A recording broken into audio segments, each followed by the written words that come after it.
Welcome to the FemiNinja Project. I am your host, Cheryl Ilove, middle-aged ninja hiding in plain sight, dedicated to restoring human dignity one person at a time and helping you unleash your personal power. Discover that it's possible to look like a woman, act like a lady, move like a ninja, and think like a warrior. And remember, men are always welcome on the FemiNinja Project.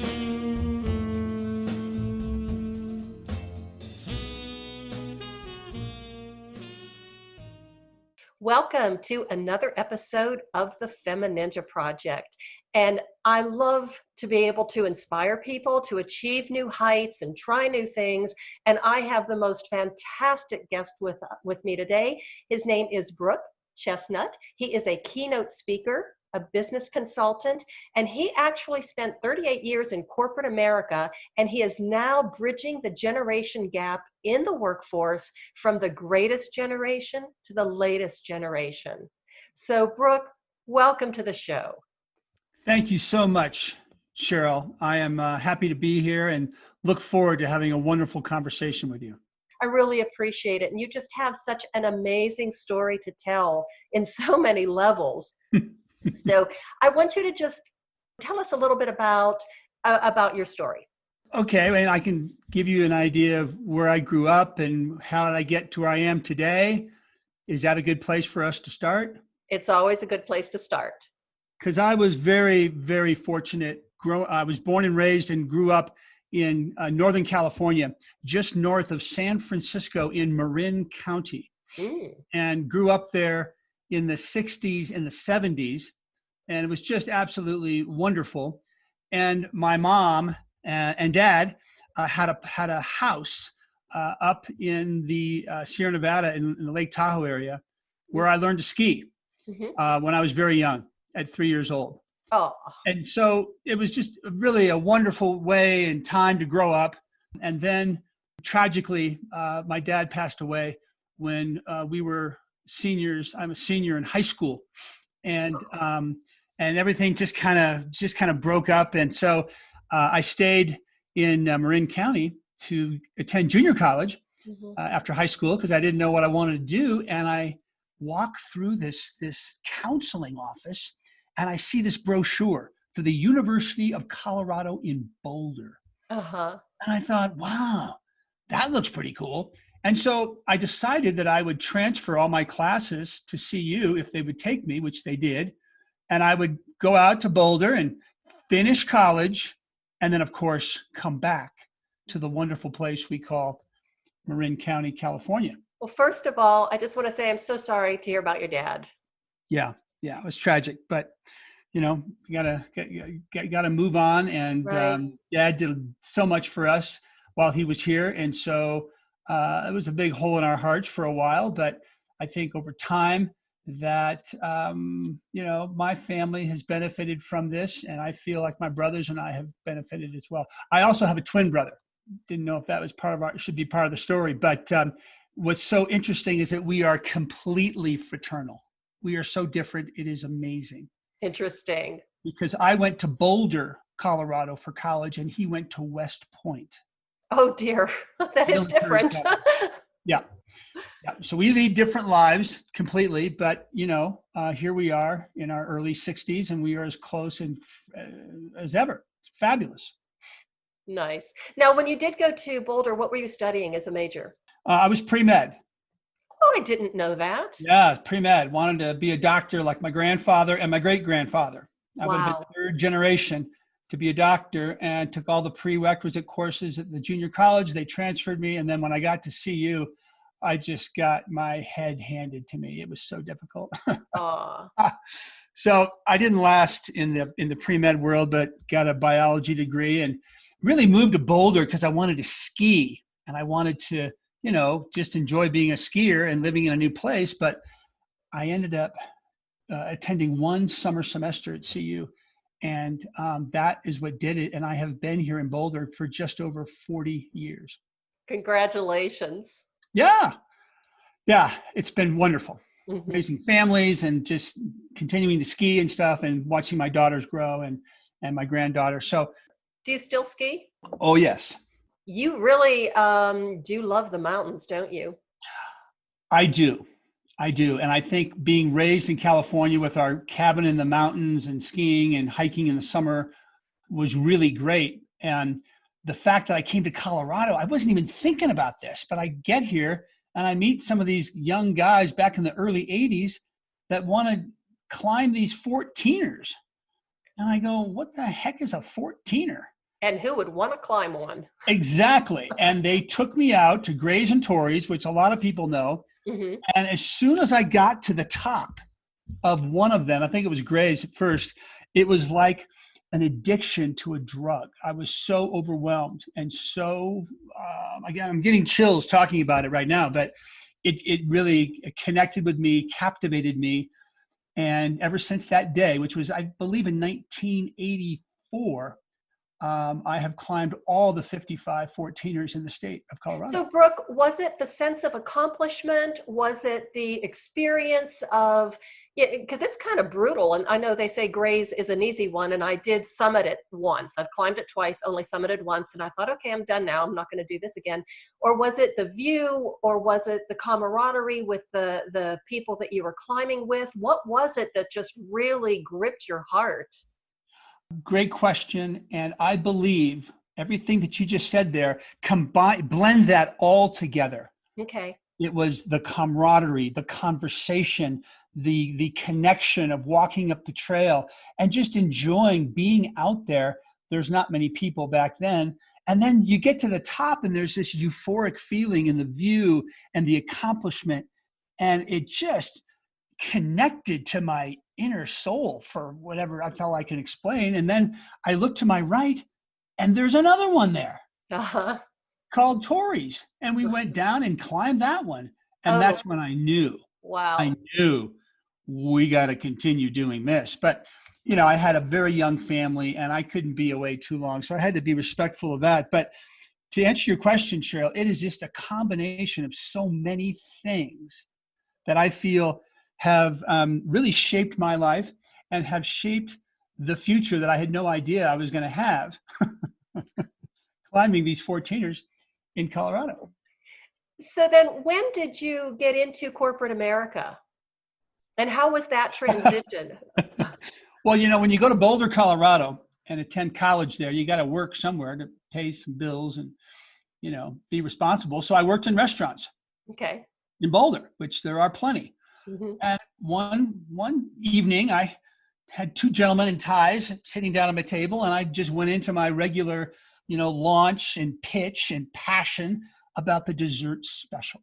Okay. And this gentleman stops me in the middle of my dissertation of the dessert description and goes, you need to come down to our company and interview because I think you could sell copy machines. And I looked at him and I was so disgusted. I said, sir, I have there's no way I would ever do that. Do you want the dessert or not?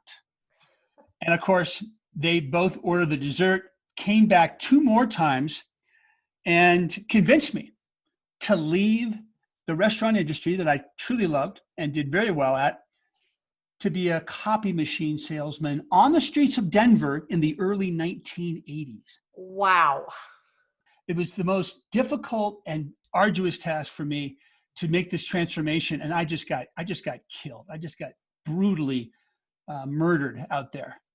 It's just the environment or the whole atmosphere of Denver is so different from Boulder. Oh gosh, yes. And then going from the restaurant industry to something like that would have been. Oh yeah. It was just horrible. Just ridiculous. And I tried my best. Okay. And I've got people trying to help me and trying to coach me and trying to be my mentor. And I just stumbled and struggled for 2.5, 3 years. Wow. Well, you really gave it a good try. I gave it a good try because I don't know. I just stuck with it. Mm-hmm. And then in that third year, something happened.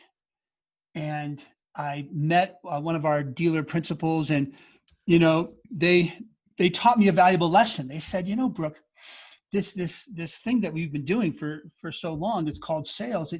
It's not about you. It's not about selling the machine. It's not about the commission. Brooke, what this is, it's about developing meaningful relationships. Ah. And that was the light that Mm. turned on, and I started to understand it. I'm getting chills again once I talk about this. 38, 40 years ago, whatever. Anyway, but that is what changed everything for me. I started to focus on building relationships with some very great, business people in Boulder, and actually opened up a branch in Boulder and hired 7 new people and built an amazing branch in Boulder in the next 12 years. So was this with the same company still? Yeah, Oh, wow. same company, Lawan Associates. And then since I did so well in Boulder, they wanted me to move down to Colorado Springs, which was a much bigger opportunity, and took over a branch there for selling. And I just learned that I would recruit young talent, then I would onboard them, and then I would motivate them, and I would mentor them, and then give them an opportunity to be successful, because that's what people did for me. And that's what turned out to be the reason I stayed at that company for 26 years. Wow. That's a great story. That is a great story. And I have my daughters, both of them are in the selling profession, Mm-hmm. and they get it, because they saw me. They saw me when I was struggling. And then they also saw me as things changed over time, and they are doing the same in their lives. And I just am so proud. That's how I got to where I am today, is helping people build relationships. And then from that point, after you were with that company for 26 years, where did you go from there? The organization, Paul and Lloyd Lawan, had privately held that company, but they sold out to a company we may all know is called Xerox. Oh. And so when Xerox took over, I could see the corporate fingerlings coming down the pipe, which is normal. And so I decided it was time for me to move on. And I had been recruited by other people in the contract furnishings business, IT business, 3D printing, all of these things. Mm-hmm. And I dabbled here and dabbled there, but it was a BNI. I don't know if you've heard of BNI, but it's a networking group. Yep. And in BNI, each of the members there get to get up and do a little talk about themselves or whatever, about an 8-minute speech. And I did mine. And all these people from the group came up to me and they said, "Brooke, man, that was great. Are you like a professional speaker? Do you speak? Do you know what, is that something you want to do?" And I thought, I hadn't even thought about it, Cheryl. And sure enough, that's what got me to leave corporate America and turn my passion into becoming a full-time keynote speaker and share ideas and what I've learned, and leadership and camaraderie and also culture and how important it is. And it's been 6 years now. So let me ask you this, with all of the experience that you had building relationships, notice I didn't say in sales, but in the process of building relationships, do you think that really helped you fine tune or hone your speaking skills or your communication skills with your clients and your connections and the people that you've mentored? I believe that it did, very much so. But I think the real irony of this whole thing is I was still in the IT world, kind of in this transition into speaking. And I went to this guy's house because he was a keynote speaker. And I tried to sell him some IT. And I asked him about speaking. And he said to me, "If you want to become a good speaker, Brooke, you need to join Toastmasters." Mm-hmm. And so I'd been to some of those meetings. And I just was so disgusted with them. I didn't like them. They weren't organized, whatever. It wasn't for me. Mm-hmm. But then he said, "Brooke, not any Toastmasters. You need to join Cherry Creek Toastmasters." So in April of 2014, I joined, and I was so intimidated by this group of people, but they helped me get to a different level as a presenter and a speaker. However, what I've learned over the past 6 years, that learning how to speak and present is not the most valuable lesson that I got from Toastmasters. The most valuable lesson, Cheryl, was I became a really good listener.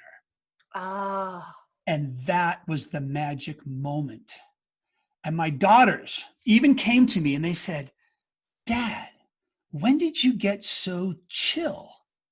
And I go, what do you mean, chill? I said, Dad, when we talk to you now, or we watch someone try to explain something to you or teach you or coach you, Dad, you're so patient and you're such a good listener. You never interrupt anymore, blah, blah, blah. And Dad, you just seem to be transformed.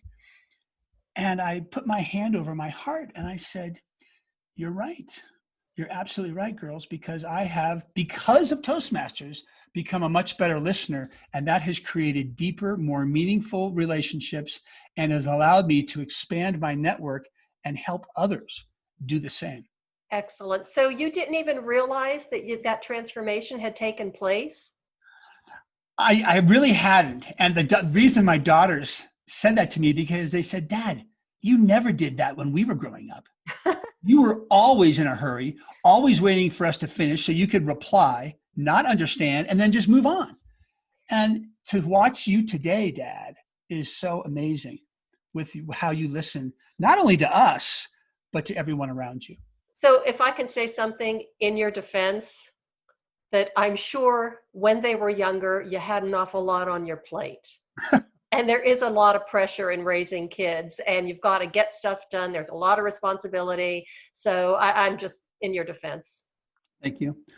Thank you. But that has been something that I speak about quite openly in presentations to audiences. And I can tell that people, oh yeah, Toastmasters, learn how to become a big speaker, blah, blah, blah, blah. And I turn that around and say, no, there's another skill set out there that I feel is even more important. Mm-hmm. Because if you think about it, Cheryl, we've got 2 ears and 1 mouth. Mm-hmm. We should be listening twice as much as we speak. Excellent point. So there's something else that you said, if you don't mind me bringing this up, when you said that you placed your hand over your heart when your girls told you that. And something else that you said earlier in our discussion was that when you lost your dad, it left a really big hole in not only your heart, but everybody else's. So I would really like for you to share your story about your heart, if you don't mind. Oh, wow. You bet. I was 45 years of age, and I was getting just a routine exam from a doctor in Colorado Springs. And everything checked out well. I'm very fit. I have a good diet, good exercise routine. I'm in my early to mid 40s. And the doctor looked at me and says, you know, Brooke, you have never had an echocardiogram. And I go, well, what is that? He says, it's basically an ultrasound of the heart. And your heart sounds good. Looks like you have good blood pressure, blah, blah, blah, blah, blah. Why don't we get one of those done and we'll keep it on your record? And so I got it done. And as soon as it was done, about 2 hours later, he calls me. He says, you need to come see me right now. Wow. I go, that's not good. What are you telling me here? What's going on? So anyway, I go see him and he says, Brooke, I'm sorry to tell you, but you were born with an aortic valve that has 2 flaps instead of 3, which means that over time, your valve, your aortic heart valve is gonna malfunction, and you could possibly die by aortic dissection if we don't get it replaced. And so here I am in my early to mid 40s. I'm right in the smack middle of my career, just doing great with this new family and everything's wonderful. And I've got to go in and get open heart surgery. Wow. And get my aortic valve replaced. Oh, that's so scary. And I said, okay, well, let's just get this done. Let's just do this. I'm not very patient. Okay. This is when my daughters were noticing me. Dad's not patient.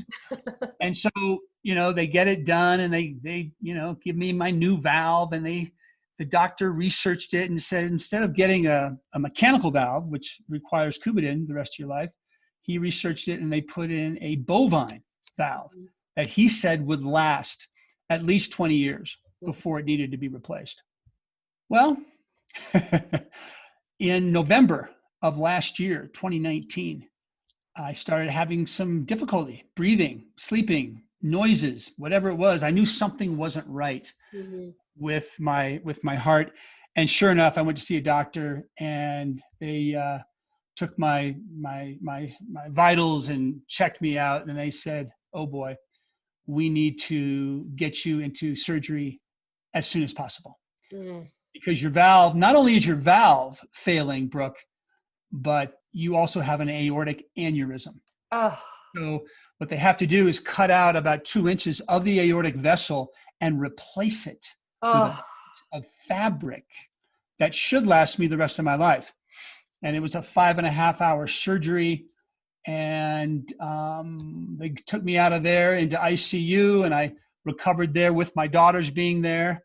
And the next day they released me from ICU, and I went to my hospital room.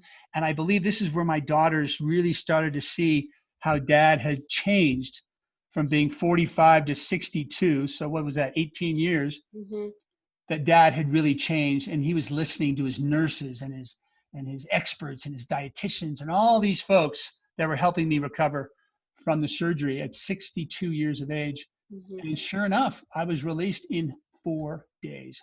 That is absolutely I know. phenomenal. I know. And I went into cardiac rehab, and I'm listening to all of them. And I was discharged after 6 weeks and was back skiing February 1st. Oh, I love that. Surgery was December the 9th. But, when you tell people that, they get all upset. But I just felt like, you know what? I'm in a good place right now. And I feel good about not only my family, but listening more and also helping myself give inspiration to others Mhm. that, you know what? Having a open heart surgery is one thing, but I think it's the journey and the rehabilitation and the reigniting yourself back into society is powerful. And you've got a great story to tell. And that's what I like to do. So you're sharing that story with some of your talks? Oh, I am. Yep. I competed in the Toastmasters International Speech Contest by telling this story. Wow. Yeah. It's just such an amazing story. And I think I told you when we were talking earlier last week that I was a respiratory therapist for 17 years. So I did work an awful lot in cardiac care, the critical care unit.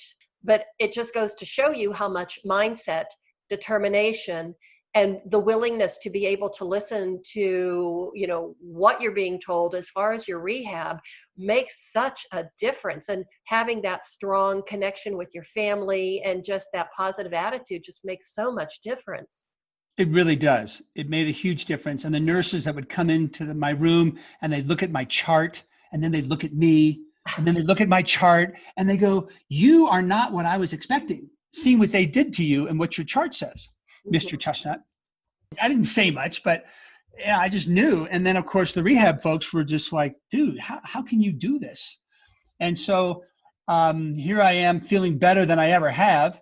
And we'll see how long this valve goes, but it'll probably have to be replaced in another 15 to 20 years. Mhm. But they won't have to open my chest again. They'll just send it up the femoral artery. But, since I was in my early 40s, after climbing all the 14ers in Colorado, my wife at the time and our friends took a trip to Africa. Mhm. And we went to the top of Mount Kilimanjaro. Oh my gosh. Which Now, was let me ask you, was this before or after your surgery? This is in 2001, so it was after my surgery. So, after having open heart surgery and your aortic valve replaced, you were able to hike Mount Kilimanjaro. Sure. Yep. Yeah, because we wanted to go to Africa and do the mountain because the six of us love to hike. And then we stayed for another 2 weeks and did the safari and the bush and all this cool stuff. Now, Okay. did you summit? Yes, we summited Kilimanjaro and had a great guide and great experience. It's a great experience, a phenomenal experience. And so back in 1985, before I had a family, I read a book my friend gave me called The Seven Summits. Mm-hmm. And it's a fabulous story of two entrepreneurs who wanted to be the first people on the planet to climb the highest peak on each of the world's 7 continents. Wow. Great book, but I got no business doing any of that because I've got a new family, a new daughter coming. I've just got married, blah, blah, blah, blah, blah. We go to the top of Kilimanjaro and we're coming down together and we're just, doing our down climb back to camp. We're all having a great time. And this, I don't know, thought just springs up out of nowhere because I started thinking about that book and I made everyone on the trail stop. And I looked at the guys. I said, guys, we just climbed one of the 7 summits of the world, highest point in Africa. Would you like to do the other 6? And they didn't say a word. I'll bet. They just turned and looked at their spouses, hoping for agreement and acceptance. And they got it. And from that point on, the 3 of us went and climbed and started to climb the 7 summits of the world. Now, did your wives go with you? No. Okay. They had no desire to join us. Wonder why. So we went from Africa, we went to South America, did Aconcagua. We went to Alaska to do Denali for North America. Then we went to Russia and we did Mount Elbrus. And then we went to Antarctica and did Vinson Massif. Wow. So we've done 5 of the 7 summits. And then I went, I had to take 2 years off to get ready. But in 2018, I went to climb Mount Everest. Wow. And that was going to be number 6. And then, of course, I saved the last one to be Australia, which is Kosciuszko, which is very similar to climbing Lookout Mountain here in Denver with a 12-pack of beer on my back. So we saved the easiest for last, but Everest was number 6, and I was there in 2018. Did the rest of your team, did your 2 friends go with you? They could not go with me. So you went by yourself? I went by myself, and this is where I learned some valuable lessons about being a climber, accomplished. I was the oldest on a team of 15 people, ranging from age 23 to age 60. I was the oldest. And I could tell that these young people didn't want to have anything to do with me because I was, I was old, I was slow, I wasn't as fast as them, and they didn't really want me to be a part of the team. And I tried to connect, communicate. I tried to become, a team member because you're there for 8 weeks. Yeah. Trying to do, oh my gosh. Yeah. So how did you manage to connect with them? Because I'm sure you did. I did over time. And it happened as we were climbing, because on Everest, you spend so much time going up and down between the 4 different camps to put you in position to go to the summit. And I remember vividly going to camp 1 and going to camp 2. I was always the last one coming in. And I asked the guides, am I going to be okay? And they said, yeah, you'll be fine. You're just slower than the other folks. And so when it was time to go from camp 2 to camp 3, which is camp 3 is on the Lhotse face at 25,000 feet, I pulled my Sherpa to the side and I said, Tunang, because we each had our own Sherpa. I said, I think today could be my day, because when I was on the other mountains around the world, whenever I got above 22,000 feet, for some reason, my mind, my heart, my lungs, everything seems to be in sync, and I feel much stronger than at lower elevations. And he looked at me, rolled his eyes back in his head and goes, oh yeah, we'll be lucky to even get to camp 3. And sure enough, halfway up the mountain, 4 hours in, he stops, he turns around and looks at me and he says, Brooke, turn around. And I turned around, and below me, way down the mountain, are all of those younger guys. Wow. And I got to camp 3. I didn't say anything, but I'm greeted by the youngest climber, Rahul from India, 23-year-old. He goes, Brooke, I can't believe you're here. How did you do it? Would you be my tent mate?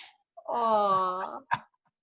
So I'm going from completely dismissed to totally embraced because of one climb. And that's when I connected with these guys, because they knew that this guy, Chesnut, the 60-year-old, had some experience. And my message to people in business, in life, is don't underestimate other people. Give them a chance, listen well, and see what happens. Because I think you'll be surprised. And these guys on the mountain were surprised. That is a fantastic message or take-home message for all of us in every aspect of life. And so I speak about it on keynotes, and I have pictures, just pictures of what it's like to be climbing Mount Everest. Wow. And that's the story of going from totally excluded to being totally embraced, and then spending, more time there and really connecting with these guys who have continued to connect with me for the past 2 years. Oh. So it's been a great journey, but what an continuing. incredible experience. It's continuing. Mm-hmm. And the reason why it's continuing is because I did not get a chance to summit Everest, which devastated me and put me into a very bad place. And all my friends there that I had connected with and wanted to be with me were just so painfully discouraged that I couldn't be with them. And I'm not going to go into all the detail what happened, but what is most important is I can come back, tell the story, let people know what happened and what's next, what's happening next. And that's, a lot about how I speak to corporate leaders and executives about, really making a leadership decision to be transparent and inspiring and really leverage your diversity so that you can impact your culture and create an environment for everyone to be successful. But because even though you didn't summit, what you accomplished is truly phenomenal. Well, thank you. I appreciate that. Well, but there's business left undone, and my heart and my brain are trying to get in sync, and they're not there yet. Are you going to try it again? We will see. I knew that I would not be going back in 2019 because I just come back in 2018, and I had lots of speaking engagements through the first part of 2019. And then in May of 2019, maybe you saw the picture of almost 300 to 400 climbers trying to get to the summit on the last day, and 12 people died. Yeah, I did see that. I do remember that. And that really sent a message to me because I was all ready to put my deposit down to go in 2020, all ready to go. Put my deposit down, I'm going to go. And my daughters and my girlfriend, Katie, saw that picture. And they looked at me and they said, Dad, I'm sorry, but I know how much you want to do this, but I cannot support you. Yeah. Based on what I'm seeing here, I can't support you to go and do that. And usually, Cheryl, I would say, oh, come on, I understand, it's good, but this is what I do. And again, I wouldn't really listen to them. And of course, this time I really did and decided to withdraw my deposit for 2020. And well, it's not only just listening to them, it's really truly respecting their feelings. Yes, correct. And that had to make you feel pretty good about how they felt about you rather than, oh yeah, go ahead and try it and see what happens. Yep. And so, of course, there was no climbing this year up there because of the pandemic. But, I just felt like I made the right decision. So I will not go back until I get assurance from my chief guide for our expedition. If he can tell me that they've changed the rules, they've changed the application process, they've changed a lot of things because too many people were allowed up there that really don't belong. Right. That's why a lot of people lost their lives. What a shame. And I'm okay. If it never gets better, then I'll be fine. But you still are planning on doing the one in Australia, was it? Oh yeah. I'll go do Kosciuszko, but we're gonna wait for that for a little bit. But yeah, so I want to do the 7 summits. I mean, that's it's still ongoing. Well, it's an incredible story. It's a great story, and I know that you, maybe I shouldn't even bring this up, but have written a little bit about it too, or? I have, and you inspired me, Cheryl. The last time we spoke, you inspired me because I did start writing a book about this adventure and how it all happened and all the details and my thoughts and my relationships and, overcoming adversity and getting to a better place with the mountains and those goals.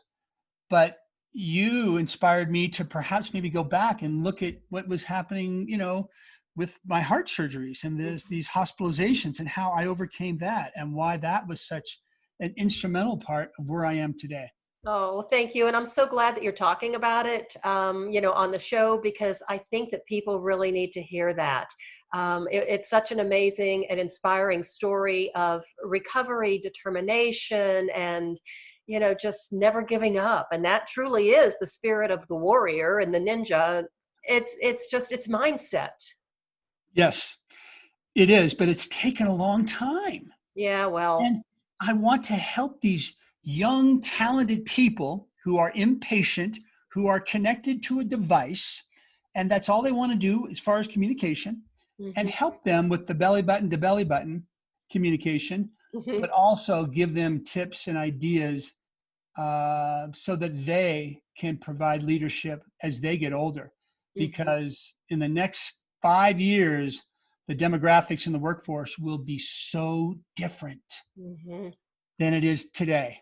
And there's some great opportunities for these young folks. And that's what I did when I was with Luan coaching copy machine salespeople. That's funny. That's really a great story. And then, telling the story today. And so, hey, you know what, folks? It may be totally different, but it all connects. There's all reason for that. Do you work with people individually? Like if there's somebody listening to this episode and they want to connect with you one-on-one, maybe for some consulting, some mentoring, do you work with people one-on-one? I do. Love it. Sure. Because everyone's doing something different or is interested in doing something that might be impactful. And I guess my blessing is that I've had a lot of opportunity to try different things. Some things work well, other things do not. But I've learned, and the best skill, and it's not easy, Cheryl, it's not easy to become a good listener. You have to practice. Yes, you do. We're not wired that way. And it took me a long time. And sure enough, when your children call you out on it and compliment you, it's like, oh my God, that's why I put my hand on my heart. They figured it out. And so I want to do the same. Because I feel the millennial generation, where my daughters are going to be 75% of the workforce in 5 years. They're going to be in leadership positions. They need to lead from a position of strength. Excellent. Well, how can people get a hold of you? Well, I can give you my email address. You could go to my website. I've got a website, www.brooke, Brooke, Chesnut, spelled CHESNUT.com. And we're going to have that on the episode too. So when people see it, all your information is there, but I really like to give my guests the opportunity to talk about that and, how to get a hold of you. And is there anything else that you would like to share with our listeners? I think, as we can all agree, that we are in a completely different time right now that we're experiencing.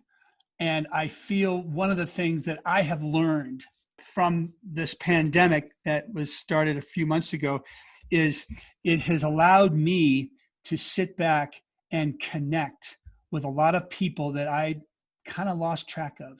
And I'm reaching out and I'm just connecting on the phone or via email or text, whatever.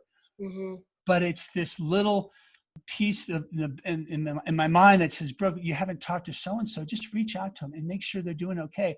And that would be my message to everyone now, regardless of which generation they're from. It doesn't matter, but the connection at this time, I feel, is important going forward. So can people just connect with you and say, hey, I heard, your interview and I just want to say hello. I just want to connect with you on LinkedIn or something like that, just to have that bit of a connection. Yes. Just like we connected on Zoom, I don't know how we got introduced, but it was a networking thing. And I believe in having great networks. And I also believe that I can connect others to people that they want to meet. And would love to have a text and maybe set up a time to, visit on LinkedIn and then move on from there if they're interested. Love to talk. I remember how we were connected. It was our mutual friend, Joyce Foystel. Yes. We do have a lot of mutual friends. Anyhow, I noticed when I did go to LinkedIn. And of course, we had to meet each other on Zoom. So it was a video call. And again, I'm a baby boomer too. I'm 63, so I'm older than you. Then it's like, oh, I just want to meet this man in person. And as soon as we're able to, we're going to go have some coffee together. Yes, we are. And I've had so many wonderful cups of coffee with people. Mm-hmm. And when I was president of the Toastmasters Club, my goal was to recruit at least 10 to 12 people younger than the age of 28. Oh, wow. Join this club and come and be impacted and learn the art of not only speaking and presenting, but becoming a better listener. Awesome. And that was fun. Well, Brooke, thank you so much for being on the show. I sincerely appreciate it. I love talking to you. I love listening to you. And I would love to have you back someday and just, talk some more and see how else you can inspire and encourage my listeners. Thank you so much, Cheryl. Really enjoyed being here today. Okay. And I wish you all the best. And same to you. And to my listeners, thank you so much for tuning in. I always appreciate you. And remember to just take some time to listen to yourself, listen to your heart, and listen to other people, because that is the way of the FemiNinja. So thank you.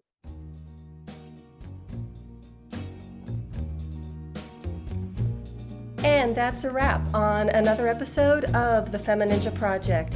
Thank you so much for listening. And remember, be safe, be strong, and until next time, bye now.